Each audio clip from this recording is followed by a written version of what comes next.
Assalamualaikum. Salam guru penggerak.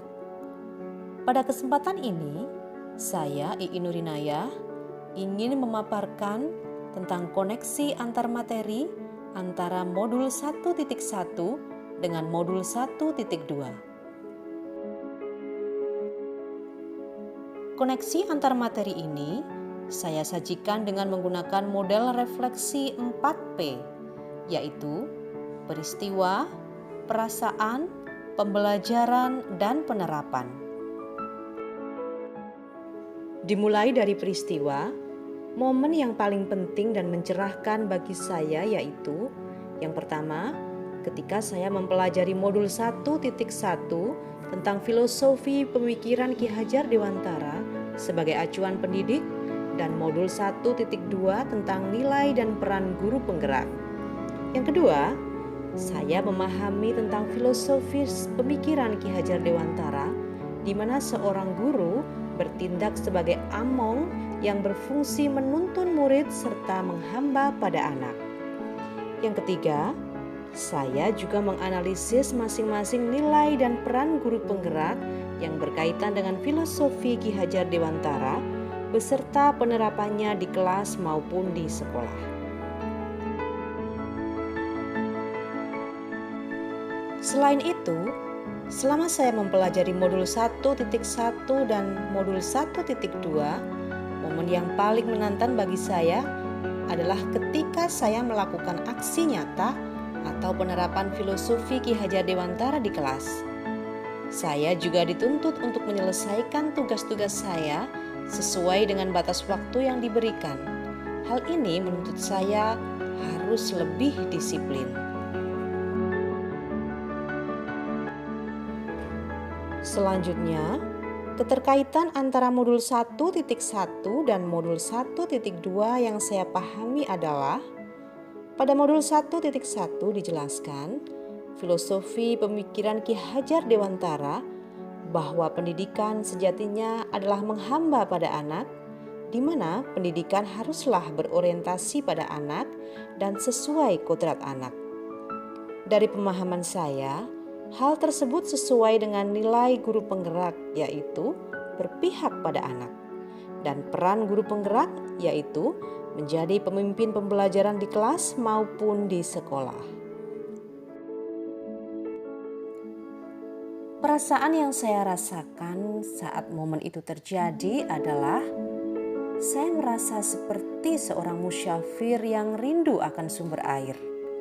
Sumber air itu merupakan ilmu dan pengalaman berharga yang akhirnya bisa saya dapatkan dari pendidikan calon guru penggerak. Saya merasa sangat bersyukur mendapat kesempatan belajar, berbagi pengetahuan, dan mengimplementasikan pengetahuan tersebut melalui praktik-praktik baik yang saya lakukan. Yang ketiga, tentang pembelajaran.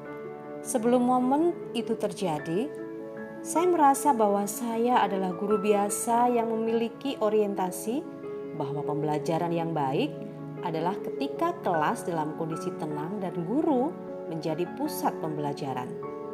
Saya selalu mengedepankan nilai kognitif dan pencapaian KKM, dan saya jarang melakukan refleksi ataupun bekerja sama dengan rekan sejawat.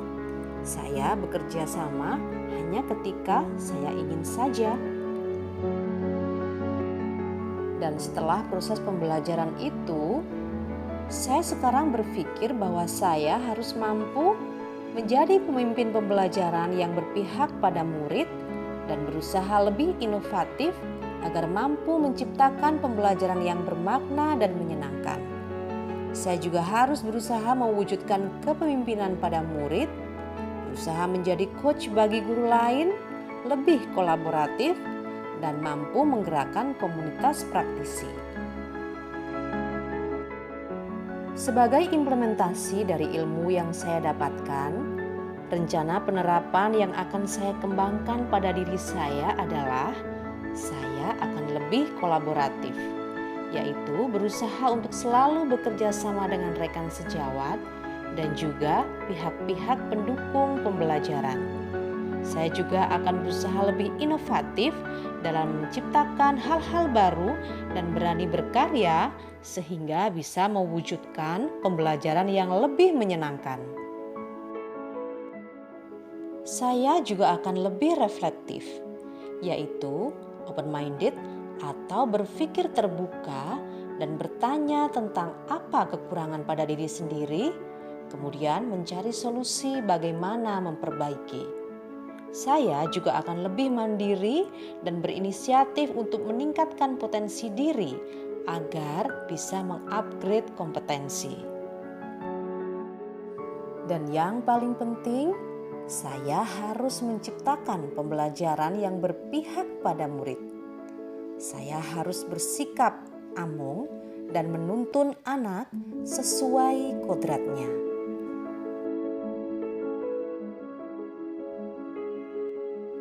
Demikian yang bisa saya sampaikan dari koneksi antar materi modul 1.2.